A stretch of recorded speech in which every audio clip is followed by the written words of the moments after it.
Shalom. Selamat pagi para pendengar yang diberkati oleh Tuhan dimanapun Anda berada saat ini. Kita akan sama-sama mendengarkan firman Tuhan melalui audio renungan pagi pada tanggal 8 Juli 2026 dengan judul Memikirkan tentang Misi. Sebelum kita melanjutkan bacaan renungan kita pada pagi hari ini, kembali saya mengajak semua para pendengar yang setia untuk berdoa bersama-sama. Bapa di sorga, terima kasih oleh karena kasih dan rahmat Tuhan begitu besar bagi hidup kami. Pada pagi hari ini sebelum kami melakukan segala tugas aktivitas kami rindu untuk merenungkan kasih dan kebenaran firman Tuhan. Kami sangat butuh kuasa Roh Kudus-Mu. Terima kasih Tuhan Yesus, dengarlah doa dan permohonan kami Bapa, dan mau mengampuni segala dosa kami, karena kami sudah berdoa hanya di dalam nama Tuhan Yesus, Juru Selamat kami. Amin. Ayat inti kita terambil di dalam Kisah Para Rasul 28 ayat yang ke-28, demikian firman Tuhan. Sebab itu kamu harus tahu bahwa keselamatan yang daripada Allah ini disampaikan kepada bangsa-bangsa lain dan mereka akan mendengarnya. Mari kita ikuti penjelasannya. Kenyataan yang muncul adalah bahwa umat gereja masih Advent hari ke-7 mula-mula tidak banyak memikirkan tentang misi. Mereka percaya bahwa amanat akhir zaman untuk menyebarkan Injil ke seluruh dunia dalam Matius 24 ayat yang ke-14 dan Wahyu 10 ayat yang ke-11 dan 14 ayat yang ke-6. Itu telah dilakukan oleh kaum Protestan pada awal abad ke-19 dan oleh kaum penganut ajaran Miller pada awal tahun 1840-an. Mereka memiliki keyakinan tertutup terhadap misi di dalam dan luar negeri. Misi mereka terbatas hanya untuk kaum penganut ajaran Miller yang kecewa lainnya yang perlu dihibur dan dituntun dari pekabaran malaikat pertama dan kedua ke pekabaran malaikat ketiga. Meskipun benar bahwa Ellen G. White mendapat penglihatan pada tahun 1848 mengenai satu bagian pekerjaan Advent yang bagaikan aliran cahaya yang menyebar ke seluruh dunia dan beberapa penglihatan lain yang menuju pada misi yang luas. Namun, para pemelihara sabat tertutup ini tidak memiliki pemahaman ataupun tertarik pada makna penglihatan itu. Fase mengenai keyakinan mereka akan pintu tertutup, pintu kasih karunia telah tertutup, itu berakhir sekitar tahun 1852.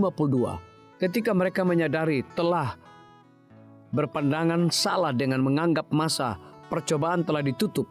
Sejak saat itu James White menyatakan bahwa mereka memiliki keyakinan pintu terbuka untuk mengkhotbahkan sabat dan pekabaran malaikat ketiga kepada semua orang, baik bagi mereka yang telah mengikuti gerakan Miller ataupun tidak. Pintu misi telah sedikit terbuka, tetapi tidak terlalu lebar. Masih membutuhkan waktu hampir seperempat abad 1874. Sebelum gereja Masih Advent hari ke-7 mengirim misionaris pertama mereka ke luar negeri. Sementara itu pendekatan pemelihara sabat terhadap misi bergerak dengan kecepatan evolusi sangat lambat dan bukannya kecepatan revolusi cepat dan masif. Meskipun beberapa panggilan untuk pelayanan misi muncul sejak tahun 1850-an, namun ada banyak saran yang menganjurkan agar gereja tidak boleh mengirimkan misionaris ke luar negeri.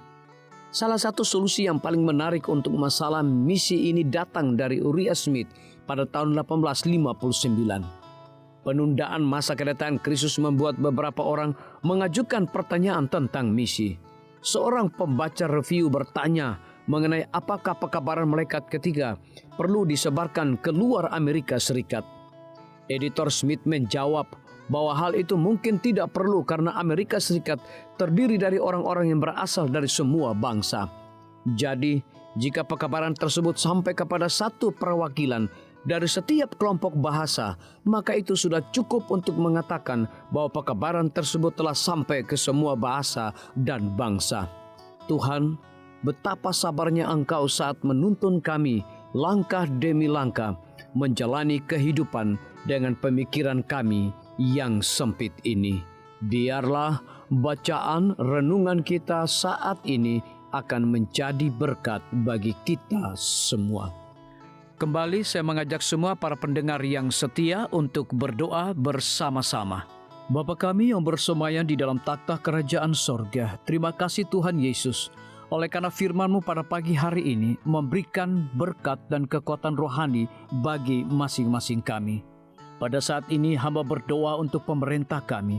Tuhan memberkati Bapak Presiden bersama dengan wakil, para menteri dan seluruh stafnya, Bapak Gubernur bersama dengan wakil, Bapak Bupati bersama dengan wakil, Bapak Wali Kota bersama dengan wakil, camat dan seluruh stafnya, kepala desa, lurah, RT, RW, dimanapun mereka berada saat ini. Kiranya Tuhan lindungi mereka, pelihara mereka, curahkan hikmat dan pengetahuan sorga kepada masing-masing mereka, agar mereka dapat menjalankan roda pemerintahan boleh sesuai dengan amanah dan titah daripada Tuhan sendiri. Pada pagi hari ini kami juga berdoa untuk para tim medis. Tuhan berkati dokter, perawat, bidan, farmasi, nutrisionis. Kiranya hikmat dan pengetahuan sorga, roh dedikasi yang tinggi, roh kelemah lembutan Tuhan berikan kepada masing-masing mereka, agar mereka dapat memberikan pelayanan yang terbaik bagi setiap pasien yang membutuhkan pelayanan mereka setiap hari. Kami juga berdoa untuk guru-guru, kepala sekolah, siswa, mahasiswa, bahkan dosen di setiap lembaga pendidikan. Kiranya hikmat dan pengetahuan sorga Tuhan berikan kepada masing-masing mereka, agar mereka dapat mendidik setiap anak-anak untuk memiliki karakter Yesus Kristus.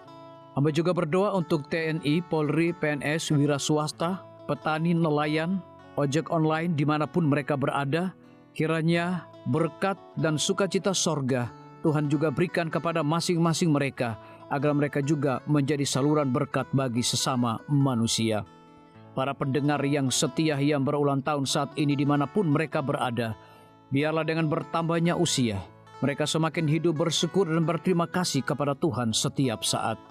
Yang berada di dalam kebimbangan, ketidakpastian hidup, Tuhan berikan iman yang teguh dan pengharapan, agar mereka tetap percaya akan janji Tuhan setiap hari.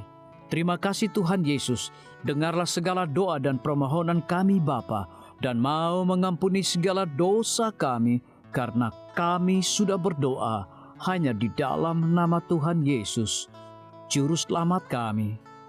Amin. Demikian firman Tuhan yang telah kita dengarkan. Semoga hari ini menjadi berkat bagi kita semua. Sampai jumpa, Tuhan memberkati.